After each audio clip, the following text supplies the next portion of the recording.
Hey guys, it's Kim from KD Fitness. Today I'm going to talk about flexible dieting versus hard or restrictive dieting and the pros and cons to each method, and then maybe which way is better for you for long-term adherence, sustainability, and success, which is ultimately why you should be doing it. So, what I've found over the years, 12 years as a personal trainer, recomp coach, and nutritionist, most people struggle to stick to things long-term. That's normal in any area of our life. If we want to succeed at it, we will be trying to follow the rules. We're going to make changes in our life, but what if it's really hard because the nature of what we're doing is very, very, very restrictive? It makes it even harder.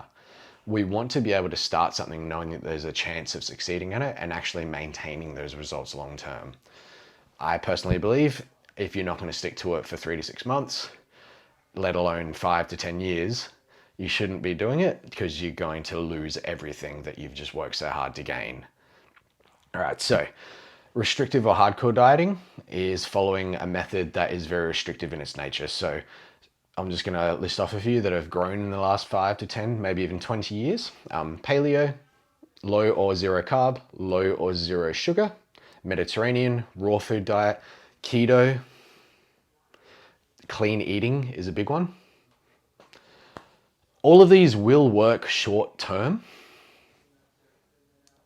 but 90 to 95% of people cannot stick to its methods long term.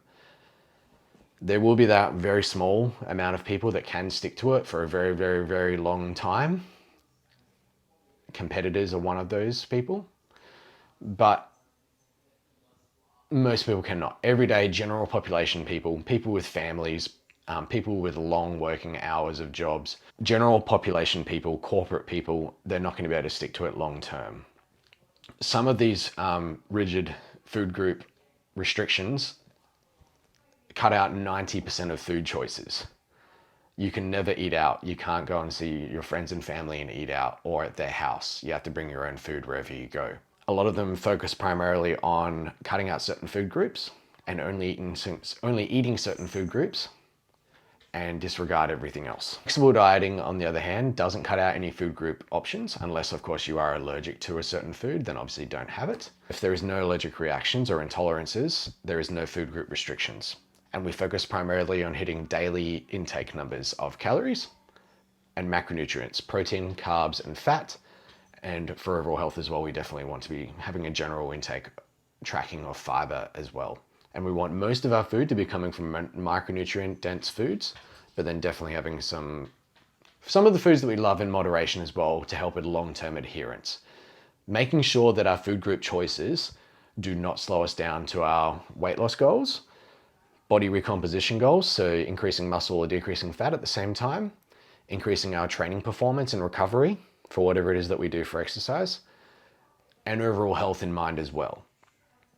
Most of our food groups come from nutrient dense, but we can eat quote unquote junk food when we want to in moderation, but they must fall within the calorie and macronutrient intake. And there is some flexibility to that as well. Anecdotally, what I found over 10 years of doing this, working with amazing coaches myself and doing a ton of online research, not just Google, but actual scientific studies, I found that more people can stick to the plan long term if it's not so restrictive. There are absolutely still guidelines and rules that we have to follow, and we need to, and still most people are going to need to change the way that they eat and the way that they look at food and think about food. Please ignore my horrible drawing here, but this is just what I've found over the years working with many, many, many clients.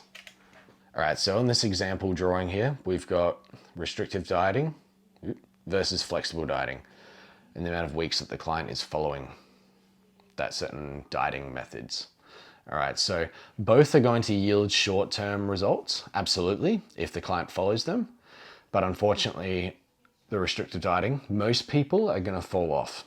They can't adhere to it, they can't follow it, versus the people that do the flexible approach, they can stick to it longer because it's not so restrictive. Again, flexible dieting still absolutely has its rules, its protocols that you need to follow, and you're probably going to need to make a few changes, but you're going to be able to stick to it longer while improving body composition.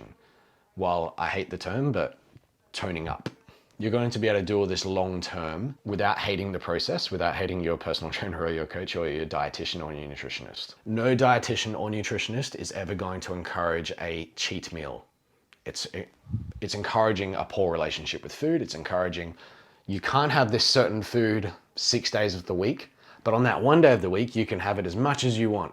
I'm encouraging you to go out and binge on whatever you want and then restrict it from then moving forward. You can't have it.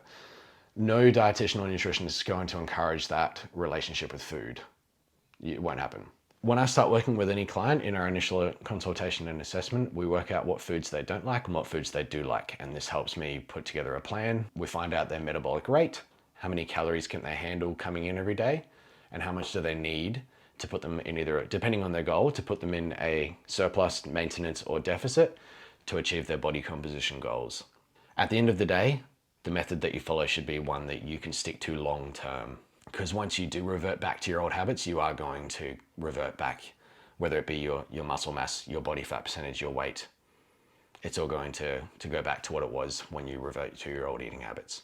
If you would like further assistance, please feel free to message me, email me, check out my website.